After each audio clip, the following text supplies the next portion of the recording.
Friends, ఈ video కనుక నచ్చితే ఖచ్చితంగా లైక్ చేయండి. ఎపిసోడ్లోకి వెళ్తే ఆరు అంటుంది గుప్తా గారితోని, గుప్తా గారు మీరు నన్ను పైలోకానికి తీసుకెళ్లే ముందు కనీసం ఒక్కసారైనా నా కన్న తల్లిదండ్రులు ఎవరు వాళ్ళని చూసుకోవాలని నేను చాలా ఆరాటపడుతున్నాను. వాళ్ళని చూసుకున్నాక మనస్ఫూర్తిగా ఇక ఆ తర్వాత మీరు నన్ను స్వర్గానికే తీసుకెళ్ళండి, నరకానికి తీసుకెళ్ళండి, సంతోషంగా మీతో పాటు వచ్చేస్తాను గుప్తా గారు అని చెప్పి అలా ఆరు అంటూ ఉంటే ఇక అప్పుడు గుప్తా మనసులో అనుకుంటాడు, బాలిక నువ్వు ఎంత నరకం అనుభవిస్తున్నావో, ఎంత బాధపడుతున్నావో నేను చూస్తున్నాను. నీ కన్న తల్లిదండ్రులు నీ కళ్ళ ముందే ఉన్న చెప్పలేని పరిస్థితి, నన్ను క్షమించు అని చెప్పి మనసులో బాధపడుతూ ఉంటే అప్పుడు ఆరు అంటుంది, గుప్తా గారు నా తల్లిదండ్రులు ఎవరో మీకు తెలుసు, కానీ మీరు చెప్పలేని పరిస్థితి, చెప్పలేకపోతున్నానని మీరు బాధపడుతున్నారని కూడా నాకు తెలుసు అని చెప్పి ఆరు అంటూ ఉంటే అప్పుడు గుప్తా ఇలా అంటాడు, ఈ ఒక్క మాటతోని నీ మీద అభిమానం 100 రెట్లు పెరిగింది బాలిక. అసలు నువ్వు ఇంత మంచిదానివి, ఇలాంటి మంచి అమ్మాయిని చంపినందుకు ఆ మనోహరి ఎన్ని జన్మలు ఎత్తినా కూడా ఆ పాపం తీరనే తీరదు. ఎన్ని పాపాలు చేసింది, అసలు ఎన్ని పూజలు చేసినా కూడా ఆ పాపం తీరనే తీరదు. బాలిక నువ్వు పడుతున్న కష్టం నీకు త్వరగా తీరాలని చెప్పి ఆ జగన్నాథుని ప్రార్థిస్తున్నాను అని చెప్పి గుప్తా గారు అంటారు. మరోపక్క బాగి ప్రసాదం ఇస్తుందన్నమాట. ఇక నలుగురు పిల్లలు ప్రసాదం తింటూ ఉంటారు. అప్పుడు అమర్ వాళ్ళ అమ్మ అంటుంది, అమ్మ మిస్సమ్మ ఈరోజు నువ్వు పూజ చేసిన విధానం చూస్తూ ఉంటే అచ్చం మా కోడలు చేసినట్టే అనిపించింది అనుకో, వచ్చిన ముత్తైదువులు కూడా మీ కోడలు చేసినట్టే అనిపించింది అని చెప్పి అన్నారు. ఈరోజు వాళ్ళు అలా అంటూ ఉంటే నా మనసు ఎంత సంతోషంగా ఉప్పొంగిపోయిందో నీకు చెప్పలేని మాటల్లో అని చెప్పి అమర్ వాళ్ళ అమ్మ అంటూ ఉంటే ఇటు పక్క అమర్ వాళ్ళ తండ్రి కూడా, అవును మిస్సమ్మ నిజంగా మా కోడలు చేసినట్టుగానే అలాగే ఉంది అని చెప్పి ఆయన కూడా మెచ్చుకుంటూ ఉంటే ఇటు పక్క ఆ అమర్ వాళ్ళ అమ్మ అంటుంది, ఈరోజు పూజలో కూడా మా ఆరు కూర్చున్నట్టే అనిపించింది, ఎందుకలా అనిపించిందో అర్థం కాలేదు. తర్వాత ఇక మనోహరి అనుకుంటుంది, అక్క చెల్లెలు ఇద్దరు కలిసి నాకు దక్కాల్సిన ఈ కోడల హోదా అమర్ పక్క భార్య స్థానాన్ని మీరు లాక్కున్నారు కదూ, నాకు దక్కాల్సిన తిరిగి నేను లాక్కునేదాకా అస్సలు నిద్రపోను అని చెప్పి మనసులో అనుకుంటుంది మనోహరి. ఈ లోపల అక్కడికి రాతోడు వస్తాడు. ఇప్పుడు మిస్సమ్మ అంటుంది, ఏంటి రాతోడు పూజ జరుగుతున్నప్పుడు వస్తావని చెప్పి అనుకున్నాను, సర్లే ఇప్పటికైనా వచ్చావు, ఉండి ప్రసాదం తీసుకొస్తాను అని చెప్పి మిస్సమ్మ అంటూ ఉంటే ఒక నిమిషం మిస్సమ్మ అని చెప్పి అమర్ ఆపుతాడు. ఏంటి చెప్పండి అమర్ గారు అని చెప్పి అంటూ ఉంటుంది బాగి. అప్పుడు అమర్ ఇలా చెప్తాడు, బాగి ఈరోజు నువ్వు పూజ చేస్తూ ఉంటే నాకు కూడా ఎందుకు ఒక మంచి ఫీల్ కలిగింది. ఆరు ఉన్నప్పుడు కూడా ఇలాగే పూజలు చేసేది, అసలు నాకు ఈ పూజలు వ్రతాలు ఇవన్నీ పెళ్ళికాక ముందుకు అసలు తెలిసేదే కాదు, ఇంట్లో పూజలు చేస్తున్నారా అన్నట్టుగా. కానీ ఆరు వచ్చాక తన ఇష్టాలని కాదనలేక తను మొహంలో నవ్వు చూడడం కోసం సరే అనేవాడిని, తను కూడా ఎంతో బాగా పూజలు చేసేది.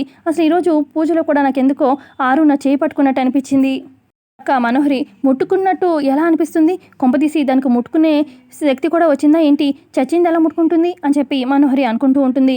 ఇటు పక్క అమర్ అంటాడు, ఈరోజు పూజ చేస్తున్నప్పుడు నాకు ఏమాత్రం బాధే లేదు, ఎందుకంటే ఆరు నా పక్కనే ఉన్నట్టు అనిపించింది అమర్ అంటూ ఉంటే అప్పుడు బాగి అంటుంది, అయినా అక్క మిమ్మల్ని వదిలి ఎలా వెళ్తుందండి, అయినా తన కన్న వాళ్ళని చూడలేకపోయింది, కనీసం తన చంపిన వాళ్ళని చూడాలనుకుంటుంది కదా, చంపిన వాళ్ళకి శిక్ష పడిన తర్వాత చూసి కానీ అక్క ఇక్కడి నుంచి కదలనే కదలదు. అంతే కదా మనోహరి గారు, నేను చెప్పింది నిజమే కదా, తనని చంపిన వాళ్ళకి శిక్ష పడేదాకా అక్క మన మధ్యలోనే ఉంటుంది అంతేగా అని చెప్పి బాగి అంటూ ఉంటే అంతే అంతే అని చెప్పి మనోహరి అంటూ ఉంటే అప్పుడు అమర్ అంటాడు, ఏమైంది మనోహరి అలా ఉన్నావు అనగానే ఏం లేదు, కొంచెం అట్మాస్ఫియర్ కొంచెం వేడిగా ఉందిగా అని చెప్పి మనోహరి అంటూ ఉంటే అదేం లేదుగా బాగానే ఉంది అని చెప్పి అమర్ అంటాడు. ఆ తర్వాత సరేలే రాతోడు పద అని చెప్పి రాతోడు అలాగే అమర్ అక్కడి నుంచి వెళ్ళిపోతారు. తర్వాత అమర్ వాళ్ళ అమ్మ అంటుంది, అమ్మ బాగి ఇంకొక వాయినం ఇస్తే సరిపోతుంది కదా, మన పక్కింటి లక్ష్మికి ఇచ్చేసి అని చెప్పి అంటూ ఉంటే, ఎందుకు పక్కన అక్క ఉంది కదా అక్కకి ఇచ్చేస్తాను అని చెప్పి మిస్సమ్మ అంటూ ఉంటే అప్పుడు మనోహరి అక్క అంటుంది ఏంటి చూడాలి అని చెప్పి మనోహరి అనుకుంటుంది. ఈ లోపల వాయినం అదంతా సర్దుకొని బయటకు వస్తుందన్నమాట బాగి. ఇక ఆల్రెడీ అక్కడ గుప్తా గారితో మాట్లాడుతూ ఉంటుంది కదా ఆరు. ఇక అప్పుడు గుప్తా గారు అక్కడ ఎదురుగా వస్తున్న మిస్సమ్మని చూసి కన్నీళ్ళు తుడుచుకోము లేదంటే ఆ అమ్మాయి చూసేస్తుంది అనగానే కారు కళ్ళు తుడుచుకొని వెనక్కి తిరుగుతుంది. అప్పుడు బాగి అంటుంది, అక్క మీరు వాయినం తీసుకోకుండా ఎక్కడే వెళ్ళిపోతారో అని ఎంత కంగారు పడ్డానో, మళ్ళీ మీ ఇల్లు కూడా ఎక్కడో నాకు తెలియదు కదా అని చెప్పి అంటుంది బాగి. పక్క మనోహరి బాల్కనీ నుంచి ఇప్పుడే తెలిసిపోతుంది ఆ ఆరుకి స్పర్శ శక్తి వచ్చిందో లేదో అని చెప్పి దూరంగా గమనిస్తూనే ఉంటుంది. ఈ లోపల గుప్తా గారు కూడా మనోహరిని గమనిస్తారనమాట. జగన్నాథ నువ్వే చూసుకోవాలి అని చెప్పి ఆయన మనసులో అనుకుంటారు. ఇటు పక్క బాగి అంటుంది, ఏమైందక్క నీ కంట్లో కన్నీళ్ళు అని చెప్పి ఆరుని అడుగుతూ ఉంటే అప్పుడు ఆరు ఏం లేదు ఈరోజు నేను పూజ చేసుకోలేనేమో అని చెప్పి బాధపడ్డాను, కానీ నా వాళ్ళతో కలిసి పూజ చేసుకోగలిగాను, దానికి సంతోషంగా ఉంది అని చెప్పి ఆరు అంటూ ఉంటే అప్పుడు బాగి అంటుంది, అదేంటి ఈరోజు మీరు జస్ట్ పూజ చూశారు కదా చేశారు అంటున్నారు అని చెప్పి అడుగుతుంది. అప్పుడు ఆరు కవర్ చేసుకోవడానికి ఏం లేదు పూజ చూశాను కదా దానికే సంతోషం అంతే అని చెప్పి అనగానే అప్పుడు బాగి అంటుంది, నాకు కూడా ఇవాళ చాలా సంతోషంగా ఉందక్క, ఆయనతో మొదటిసారి కలిసి నేను పూజ చేసుకున్నాను, ఇక మా పెళ్లిలో మా ప్రయాణం మొదలైనట్టు అనిపిస్తుంది అని చెప్పి అంటూ ఉంటుంది బాగి. ఆరు మనసులో బాధపడుతూ ఉంటుంది. నీతో జీవితం మొదలవుతున్నందుకు సంతోషించాలో లేదే నాతో జీవితం ముగిస్తున్నందుకు బాధపడాలో అర్థం కావట్లేదు మిస్సమ్మ అని చెప్పి బాధపడుతూ ఉంటుంది ఆరు మనసులో. ఇక అప్పుడే అమర్ అన్న మాటలు గుర్తొచ్చి బాగా ఇలా చెప్తుంది ఆరుకి. పూజ చేస్తున్నప్పుడల్లా ఆయనకి అక్క తను చేయి పట్టుకున్నట్టు అనిపించిందంట, అక్కే గుర్తొచ్చిందంట అక్క అని చెప్పి చెప్తూ ఉంటుంది మిస్సమ్మ ఆరుకి. అడుగుతుంది, నీ ముందు ఆయన ఆయన మొదటి వారికి అంత ప్రేమ చూపిస్తుంటే నీకు బాధ అనిపించలేదా మిస్సమ్మ అని చెప్పి అడుగుతుంది ఆరు. అప్పుడు మిస్సమ్మ అంటుంది, కొంచెం కూడా బాధ అనిపించలేదు, ఎందుకంటే ఆయన ఆరు అక్క ఇద్దరు వేరు కాదు, ఇద్దరు ఒకటే కదా అని చెప్పి అంటుంది. తర్వాత బాగి ఇలా అంటుంది, నేను ఆయన్ని ప్రేమిస్తున్నానంటే ఆయన మనసులో ఉన్న ఆరు అక్క కూడా ఎప్పటికీ నేను ప్రేమిస్తున్నట్టే, ఇద్దరిని ఇష్టపడుతున్నట్టే, ఎప్పటికైనా ఆరు అక్కదే మొదటి స్థానం అని చెప్పి అంటుంది బాగి. తర్వాత మిస్సమ్మ అంటుంది, అక్క ఇందాక చెప్పాను కదా మా పెళ్లి ప్రయాణం మొదలైందని, మా ఇద్దరి ప్రయాణం కాదు మా ముగ్గురు ప్రయాణం మొదలైనట్టు, ఎన్నేళ్ళైనా కూడా ఆరు అక్క మీద ఆయన ప్రేమ తగ్గదు, ఇంత కూడా తగ్గదు అని చెప్పి మిస్సమ్మ చెప్తూ ఉంటే ఇక ఆరు ఆపుకోలేక ఇక వెంటనే మిస్సమ్మని హక్ చేసేసుకుంటుంది. మరోపక్క మనోహరి బాల్కనీలను చూస్తూ ఉంటుంది కదా. ఇక ఇటు మిస్సమ్మ చేయి హక్ చేసుకున్నట్టు ఇలా చేయి పెట్టగానే అంటే ఇటు ఏదో జరుగుతుంది, అంటే ఖచ్చితంగా ఆరుకి ఇక స్పర్శ వచ్చినట్టుంది అని చెప్పి చాలా టెన్షన్ పడిపోతూ ఉంటుంది మనోహరి. ఇక మనోహరిని గమనిస్తూనే ఉంటారు గుప్తా గారు. ఇటు పక్క ఆరు అంటుంది, చాలా సంతోషంగా ఉంది, ఇది చాలు అని చెప్పి ఏడుస్తూ ఉంటుందన్నమాట ఆరు మిస్సమ్మని పట్టుకొని. అప్పుడు మిస్సమ్మ అంటుంది, ఎందుకక్క ఎందుకంత కన్నీళ్ళు, ఎందుకంత బాధ అనగానే ఏం లేదు కొంచెం ఎమోషనల్ అయ్యాను అంతే అని చెప్పి ఆరు అలా కవర్ చేసుకుంటూ ఉంటే అప్పుడు మిస్సమ్మ అంటుంది, ఇంత మెత్తగా ఉంటే ఎలా బతుకుతారక్క అని చెప్పి అడుగుతుంది. గుప్తా గారు అందుకులేనే కదా మరణించింది అని చెప్పి అనగానే ఆరు కోపంగా చూస్తూ ఉంటుంది గుప్తా గారిని. తర్వాత మిస్సమ్మ అంటుంది, అక్క మీకోసం వాయినం ఇచ్చాను, వాయినం తీసుకోండి అని చెప్పి బొట్టు పెడుతుంది ఆరుకి. ఆ తర్వాత ఆరు కూడా బొట్టు పెడుతుంది. ఆ తర్వాత ఇక ఇస్తున్నమ్మ వాయినం అని చెప్పి వాయినం ఇస్తుందన్నమాట ఆరుకి. ఇక ఆరు కూడా ఆ వాయినం అందుకుంటుంది. ఇక పైనుంచి చూస్తున్న మనోహరి అయితే ఫుల్ టెన్షన్ పడిపోతూ ఉంటుంది. ఆ తర్వాత ఇటుపక్క బాగి, అక్క నన్ను ఆశీర్వదించండి అని చెప్పి అక్షంతలు ఇస్తుంది. ఇప్పుడు ఆరు అక్షంతలు వేసి ఆశీర్వదిస్తుందన్నమాట మిస్సమ్మని. ఇటు పక్క గుప్తా గారు కూడా చల్లగా ఉండన్నట్టుగా ఆశీర్వదిస్తూ ఉంటారు. మరోపక్క మనోహరి అయితే కంగారు పడిపోతూ ఉంటుంది.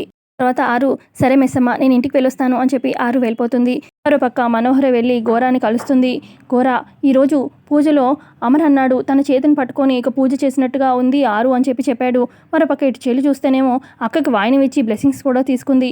నాకేం అర్థం కావట్లేదు, అసలు ఆత్మ పూజలో కూర్చోవడం ఏంటి, వాయినం అందుకోవడం ఏంటి అని చెప్పి నేను ఇంతగా మాట్లాడుతుంటే నువ్వేమి కంగారు పడడం లేదేంటి, నాకైతే కంగారు వచ్చేస్తుంది అని చెప్పి మనోహరి అంటూ ఉంటే అప్పుడు గోరా అంటాడు, నువ్వు ఎన్ని చెప్పిన ఆత్మ గురించి నాకు ఏమీ కంగారు అనిపించదు, నార్మల్గానే అనిపిస్తుంది.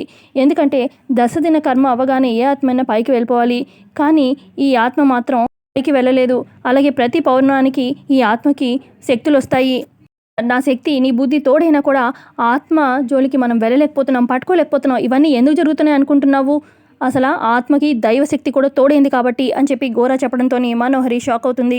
తర్వాత మనోహరి అంటుంది, ఇప్పుడు ఆత్మకి ఇవాళ స్పర్శ ఎలా వచ్చింది అనగానే ఇప్పుడు గోరా అంటాడు, ఆ అమ్మాయి చేసిన పూజా ఫలం వల్లే, ఆ దైవశక్తి ఆమెకి తోడడం వల్లే ఆ అమ్మవారే ఈరోజు ఆ ఆరుతో పూజ చేయించుకుంది, అందుకే స్పర్శ కూడా ఆమెకి ఈరోజు కలిగింది అని చెప్పి అంటూ ఉంటాడు గోరా.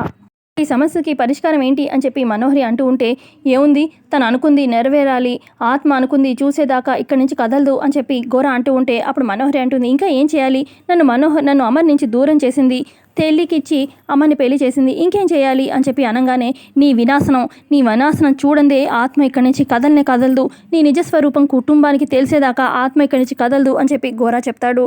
నువ్వు ఆ ఇంట్లో నుంచి వెళ్ళిపోవడం కూడా కావాలి అని చెప్పి గోరా అంటూ ఉంటే, అది జరగదు, నేను అమర్ని దక్కించుకుంటాను అని చెప్పి మనోహరి అంటూ ఉంది. ఆ తర్వాత మనోహరి అంటుంది, అయినా ఇప్పుడు నీ దగ్గరికి వచ్చింది ఆత్మకి స్పర్శ వచ్చింది కాబట్టి నన్ను ఏమైనా చేస్తుందేమో అని కంగారులో వచ్చాను అని చెప్పి అనగానే అప్పుడు ఇక గోరా నవ్వుతూ ఉంటే, ఎందుకు నవ్వుతున్నావు గోరా అని చెప్పి మనోహరి అడుగుతుంది. అప్పుడు గోరా అంటాడు, ఆత్మకి స్పర్శశక్తి వచ్చింది, నేను చంపడమే ధ్యేయం అని చెప్పి అనుకుంటే అసలు మొదటి పౌర్ణానికి తనకి శక్తులు వచ్చినప్పుడే నేను చంపేసేది కదా అని చెప్పి గోరా అంటూ ఉంటే మనోహరి షాక్ అవుతుంది.